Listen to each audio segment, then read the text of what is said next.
Bom dia, gente, muita paz nesse coração lindo, pedindo a Deus que nos abençoe abundantemente, hoje e sempre, pedindo sabedoria para aprender e explicar a sua palavra, vivenciá-la, meu Pai. Amém.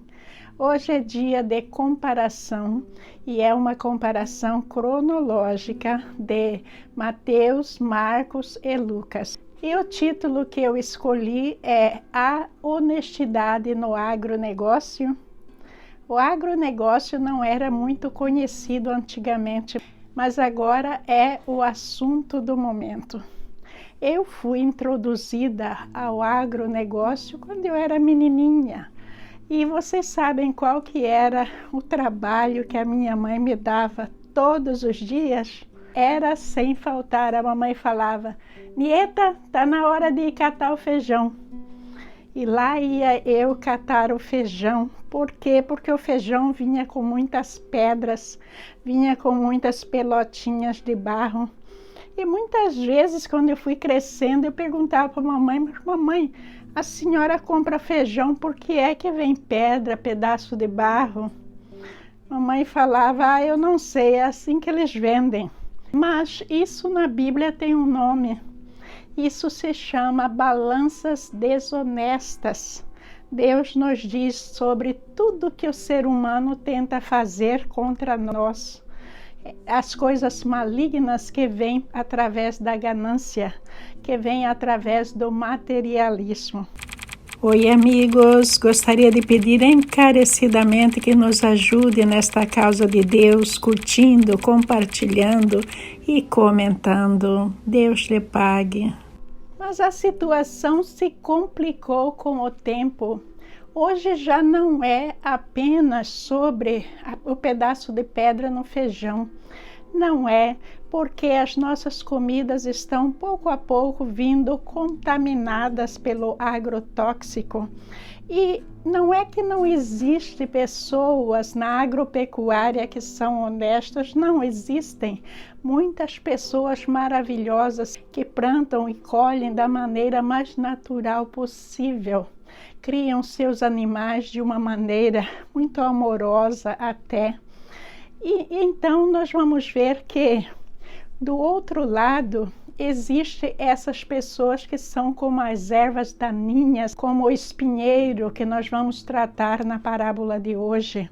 Por quê? Porque elas vão usar esse agrotóxico e outros produtos nocivos que trazem doenças, trazem uma mudança na natureza, na atmosfera e tudo mais.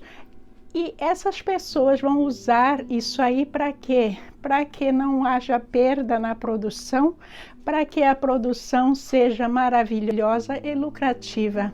E por que é que eles fazem isso? Pela ganância, pelo materialismo, pelo dinheiro. Mas, gente, principalmente por falta de amor ao próximo. Veja, essas pessoas são muito egoístas e elas estão pensando apenas naquilo que elas colocam dentro do bolso. Mas não está pensando no seu vizinho, que Deus nos fala para amar o vizinho, Deus nos fala para amar o próximo. Mas quando na nossa ganância a gente está fazendo algo que prejudica praticamente o mundo todo, veja se isso não é satânico. Gente, eu não tenho explicação para isso e com certeza não é coisa de Deus. Agora eu disse para vocês que existem as pessoas honestas ali trabalhando, mas aí a gente tem que pagar um preço muito alto, porque essas pessoas estão sendo honestas. Elas não estão roubando de nós, elas não estão colocando o veneno na natureza. Então nós vamos comprar esses produtos que são marcados muito mais altos. Mas o que é que começou a acontecer com esses produtos? Vou dar um exemplo para vocês, o óleo de oliva.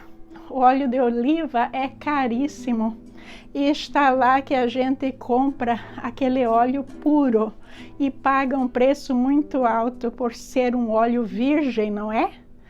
Mas veja que os cientistas já descobriram que a maioria dos óleos virgens que está no mercado não são virgens, não são puros, porque os safados já descobriram uma espécie de material que tem a cor do óleo de oliva virgem, tem o cheiro e o gosto.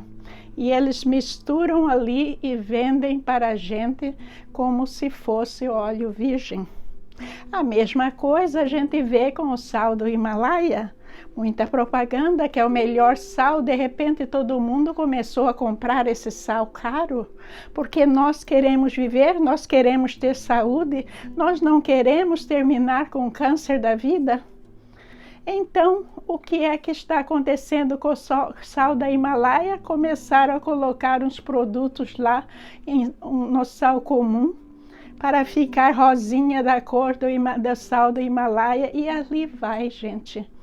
É uma desonestidade muito grande. E como eu disse no começo, muitas vezes não é aquela pessoa que está fazendo o produto, não é a pessoa que está retirando o sal do oceano, não é aquela pessoa que está suando a camisa lá, prensando essas azeitonas para fazer o óleo, não. Mas quem que é? O homem que está no meio, o homem que vai distribuir. Ele pega aquele óleo virgem maravilhoso, aquele sal da Himalaia sem problema, que foi feito, que foi retirado para nós honestamente. E o que eles fazem ali no meio? Eles vão misturar as coisas, que é para multiplicar os seus bens. Não existe nada de errado em a gente rejeitar esses enganos. Rejeitar, gente. Começar a ter a nossa horta, a plantar, a comprar as coisas locais que a gente está vendo como é que é feito. A gente tem que ser mais exigente com aqueles que estão nos vendendo, que são treinados para nos enganar porque querem fazer o lucro, e às vezes não é nem a culpa do vendedor. Mas a gente tem que ser um pouquinho mais exigente e dizer: não, eu quero isto. É isto que eu quero pagar e eu quero comprar exatamente isso, porque as balanças desonestas não são de Deus. As balanças desonestas pertencem às pessoas que estão de braços dados com o Satanás. Então vamos à comparação de hoje e vamos entender por que é que eu estou falando tudo isso. Outras sementes caíram entre espinhos que cresceram e sufocaram os brotos. Mateus 13, versículo 7. Outras sementes caíram entre espinhos que cresceram e sufocaram os brotos sem nada produzirem. Marcos 4, 7. Outras sementes caíram entre os espinhos que cresceram com elas e sufocaram os brotos. Lucas 8, 7. A comparação está quase igual, com exceção de Marcos, que está falando que as sementes cresceram e sufocaram os brotos sem nada produzirem. Quer dizer, a semente de Deus, aquilo que é a bênção de Deus, é lançada sobre a terra. O que é essa bênção de Deus? É a palavra de Deus. Né? Então, existe ali o lado do agricultor material e existe este lado espiritual, que é a palavra de Deus. Então, caiu ali, sufocou a semente e nada foi produzido. O que é que acontece conosco? Nós estamos recebendo essa palavra. A maioria de nós dizemos ser cristãos, conhecemos a palavra, vamos à igreja, mas aí, quando a gente vai fazer o nosso trabalho, a gente começa a fazer coisa da natureza que eu estava explicando no agronegócio, não é? Isso é um problema seríssimo, porque está matando muitas pessoas com doença e tudo mais. Por quê? Porque as pessoas sufocadas pelos espinhos, pelas ervas daninhas, que são as forças satânicas, não estão deixando aquilo que Deus nos dá frutificar. Lucas vai ainda mais, que está dizendo que caíram entre os espinhos, que cresceram com elas. Quer dizer que a semente de Deus, que é a palavra, vai cair naquele solo, e aquele solo tem os espinhos. O que é que vai acontecer? Essa semente vai germinar e, ao mesmo tempo, o espinho também vai germinar com ela. Veja que é uma questão de escolha, muitas vezes, da gente escolher aquilo que a gente quer, porque o espinho, que representa as forças satânicas, estão crescendo ali junto com aquilo que é de Deus. E é algo muito difícil da gente resistir, mas a gente tem que resistir a tudo que é ruim, que é para a preservação da vida e também pelo amor ao nosso próximo. Porque se a gente está destruindo aquilo que Deus está nos dando através da sua palavra, suas recomendações e tudo mais, a gente com certeza está contra Deus e está com as forças satânicas, não é isso? É isso que a lógica nos diz. E qual que é o mistério dessas ervas daninhas, dos espinheiros que existe de todo lado, que está tornando a vida do agricultor muito cansativa, ao ponto de ele ter que recorrer às coisas tão ruins quanto essas ervas daninhas? Qual que é o mistério de tudo isso? Se a gente analisar as ervas daninhas, depois que o agricultor tira tudo que é bom da terra, as ervas daninhas vão ficar lá. Muitas vezes essa terra é totalmente patrolada, mas as raízes estão lá, as sementes já caíram no solo. Então elas não precisam ser plantadas, porque elas já estão lá.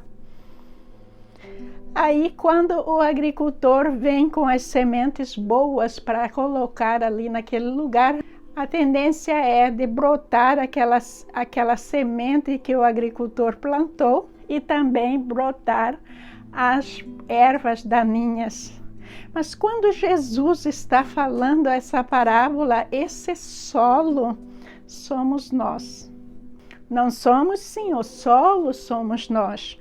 Então, se existe ervas daninhas no nosso solo, é porque a gente não está totalmente com Deus. A gente está deixando que as sementes, as ervas daninhas criem raízes em nós, e essas raízes fiquem lá para sempre botar de novo. Por quê? Porque quando a gente erra, a gente não pede um perdão sincero, a gente não limpa a nossa alma. Então, essas ervas daninhas vão ficando dentro de nós de uma maneira que a gente nunca está totalmente limpo. Então, a gente tem que aceitar nosso Senhor Jesus Cristo e não deixar que essas ervas daninhas nunca mais proliferem em nosso coração, em nossa alma, em nosso espírito, em nossa vida. Tem que haver uma total transformação. E cada vez que a gente vai estudando a palavra de Deus a fundo, a gente vai vendo que a palavra de Deus envolve tudo o que a gente pensa, o que a gente faz, o que a gente vive, o que a gente é. E um caso simples aí é essa parábola do semeador. A gente tem que prestar muita atenção que a desonestidade, a ganância, o materialismo está acabando com aquilo de mais perfeito, de mais genuíno, maravilhoso que Deus nos deu. Vamos lembrar da história de Isaac. Isaac não tinha nada, ele chegou lá numa terra e ele foi abençoado com uma colheita tão farta que era até incompreensível, por ser um período de muita fome, de muita miséria, mas Deus o abençoou com a sua colheita. Por que é que Deus o estava abençoando tão grandemente, de uma maneira até inexplicável para esse povo que vivia nessa área? Por quê? porque ele foi obediente a Deus. Só para vocês verem o que eu estou falando sobre Isaac, está escrito em Gênesis 26, 12. Naquele ano, quando Isaac plantou lavouras, colheu 100 vezes mais cereais do que havia semeado, pois o Senhor o abençoou. Vamos agora, então, analisar a mensagem de Deus enviada através do profeta Jeremias sobre isso. Está escrito em Jeremias 4:3. Assim diz o Senhor ao povo de Judá e de Jerusalém: passem o arado na terra endurecida. Não desperdicem sementes entre os espinhos. O que é que Deus quer dizer com isso? É que esses espinhos são forças malignas. São coisas muito ruins que está acontecendo à nossa volta, e a gente que tem ouvido de ouvir, a gente está ouvindo, a gente que tem olhos para ver, a gente está vendo. Então a gente não vai desperdiçar o nosso tempo contestando essas forças malignas, mas a gente vai fazer o melhor que a gente puder. A gente vai agir honestamente, a gente vai produzir com honestidade, a gente vai trabalhar com honestidade. Todos os negócios que a gente fizer também tem a marca da honestidade. A terra endurecida é um tipo de terra em que o mato ainda não tomou conta. Esses espinhos não tomaram conta porque a terra ela é muito dura. É difícil de penetração. Esses corações ainda não foram tomados pelas forças satânicas. Eles são sim endurecidos, mas não foram tomados por essas forças. Então é melhor a gente investir o nosso tempo com essas pessoas que estão receptivas ao Senhor, do que a gente ficar debatendo, perdendo tempo com essas pessoas que estão ligadas ao Satanás. Veja que Jesus Cristo, quando estava aqui na terra, não perdeu muito tempo com eles. Ele era categórico, sempre dizendo: está escrito, e citando aquilo que está na palavra de Deus. E seguindo em frente, indo fazer aquilo que ele veio fazer. Esse é o melhor exemplo que a gente tem neste mundo tão mau e tão difícil da gente viver. Marcos nos disse que as ervas daninhas caíram entre espinhos sem nada produzirem. Os espinheiros, eles consomem tudo que aquele solo dá. Por exemplo, a água, a luz do sol, ele vai abafar a semente boa que cai ali. Por quê? Porque eles estavam lá antes. Antes de nós nascermos, as forças malignas estão aqui na terra, por todo o lugar. Eles estão proliferados. E é isso que significa que é muito difícil para aquela sementinha de Deus germinar por causa da influência maligna à sua volta. Gente, isso aí é muito sério, e é por isso que a gente tem que dedicar ao estudo da palavra de Deus, que é para a gente conhecer a verdade e se libertar através delas, porque é muito difícil por causa dessas influências entre nós. Continuando a comparação, ainda outras caíram em solo fértil e produziram uma colheita 30, 60 e até 100 vezes maior que a quantidade semeada. Mateus 13, versículo 8. Ainda outras caíram em solo fértil e germinaram, cresceram e produziram uma colheita 30, 60 e até 100 vezes maior que a quantidade semeada. Marcos 4, versículo 8. Ainda outras caíram em solo fértil e produziram uma colheita 100 vezes maior que a quantidade semeada. Lucas 8, versículo 8. Essa quantia 100 vezes maior que a quantidade semeada significa a proporção em relação à quantidade de semente lançada ao solo. Quer dizer, Deus lançou a sua semente e a germinação ela foi crescendo gradativamente, 30%, 60% e até 100%, dependendo do solo. Dependendo do solo. Mas veja que o objetivo de nosso Senhor Jesus Cristo é 100% nessa colheita, que a palavra de Deus atinja o mundo todo até que ele volte. Não é isso que nós estudamos na palavra? Sim, assim está escrito que ele mandou os apóstolos pregarem para o mundo todo, levar a palavra para o mundo todo.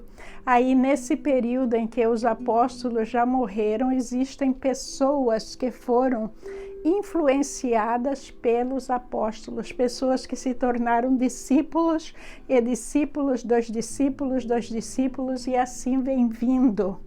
Por quê? Porque a palavra de Deus tem que atingir o mundo todo até que nosso Senhor Jesus Cristo volte. Continuando aí a comparação, quem é capaz de ouvir, ouça com atenção. Mateus 13, versículo 9. Então ele disse, quem tem ouvidos para ouvir, ouça com atenção. Marcos 4, 9. Quando ele terminou de dizer isso, declarou, quem é capaz de ouvir, ouça com atenção. Aí é o final dessa parábola em que Jesus Cristo falou sobre a semente que foi lançada nesse tipo de solo, entre espinhos, o que é que aconteceu. E ele enfatiza, como em outras parábolas, que quem tem ouvido para ouvir, que ouça. Quem é capaz de ouvir, porque muitos de nós não somos capazes de ouvir. Por quê? Por causa das forças malignas que estão já tomando conta de nós, nos causando a cegueira espiritual. A cegueira espiritual é uma condição em que a pessoa vê, escuta e deixa passar. A palavra de Deus não vai atingir a pessoa. Não importa aquilo que ela escute, não importou para os judeus que estavam lá na frente do próprio Jesus Cristo, ouvindo pregar. Por quê? Porque eles estavam cegos espiritualmente, eles estavam vivendo de acordo com as obras satânicas.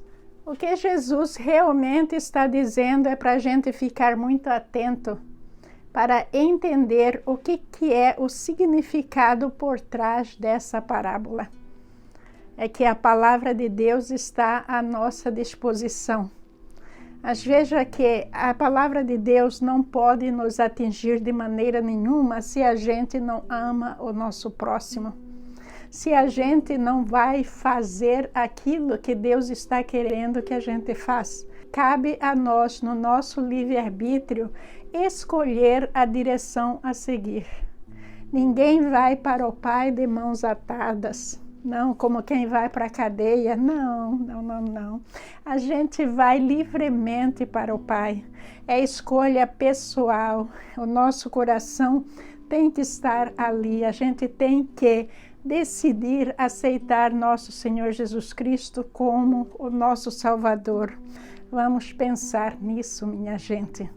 Vamos pensar, entregar verdadeiramente a nossa vida ao nosso Criador, ao nosso Pai. Ele que é caminho, verdade e vida, fonte de luz sublime que nos ensina como viver, qual é o caminho certo para que a gente viva uma vida eternamente feliz ao seu lado e ao lado do Pai.